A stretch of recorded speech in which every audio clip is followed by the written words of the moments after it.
আজকে এই ছোট্ট ভিডিওটির মাধ্যমে দেখাতে চেষ্টা করব কিভাবে সাধারণ মাটি থেকে জন্ম নেয় মাটির হাঁড়ি পাতিল।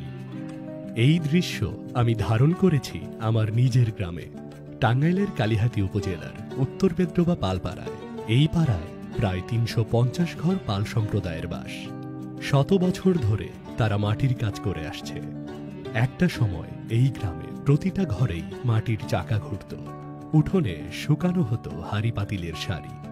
এখন সেই দৃশ্য আর তেমন দেখা যায় না। সময়ের সাথে সাথে প্রায় হারিয়ে যাচ্ছে এই পুরনো শিল্পটা। সবকিছুর শুরু হয় মাটি দিয়ে।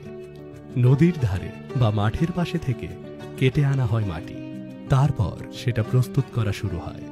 এরপর সেই মাটিকে পা দিয়ে মেখে কেটে গেঁথে বানানো হয় নরম কাদা। এই কাদাই পরের ধাপে শিল্পীর হাতে নতুন রূপ নেয়। তৈরি হবার পর মাটির জিনিসগুলো শুকানো হয় রোদে। রোদে কয়েকদিন রেখে দিলে হাঁড়ি শক্ত হয়। তারপর শেষ ধাপটা সব থেকে গুরুত্বপূর্ণ, আগুনে পোড়ানো। চুল্লিতে কাঠ দিয়ে আগুন জ্বালানো হয়। ঘন্টার পর ঘন্টা পোড়ানো হয় সেই হাঁড়িগুলোকে। আগুনের তাপে মাটির গায়ে উঠে আসে লালচে রং। তখনই বোঝা যায় মাটি জীবন্ত হয়ে উঠেছে, শক্ত হয়ে উঠেছে।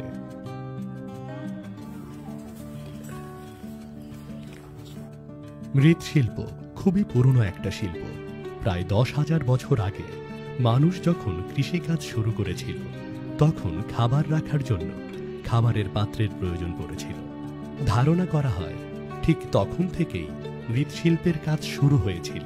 পরে যখন চাকার আবিষ্কার হলো, তখন থেকেই এই শিল্পে এলো বিপ্লব। ইতিহাস বলে খ্রিস্টপূর্ব 3500 সালের দিকে মেসোপটেমিয়ার মানুষেরা প্রথম মাটির চাকা ব্যবহার করেছিল।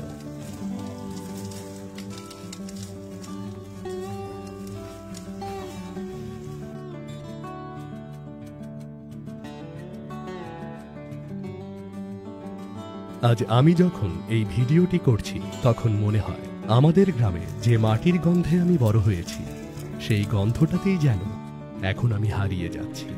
তবুও আমি চেষ্টা করেছি এই ছোট্ট ভিডিওটির মাধ্যমে সেই হারিয়ে যাওয়া শিল্পের গল্পটা একটু তুলে ধরতে। কারণ মাটির গন্ধটা শুধু গন্ধ না, এটা আমাদের শেকড়, আমাদের ইতিহাস, আমাদের পরিচয়।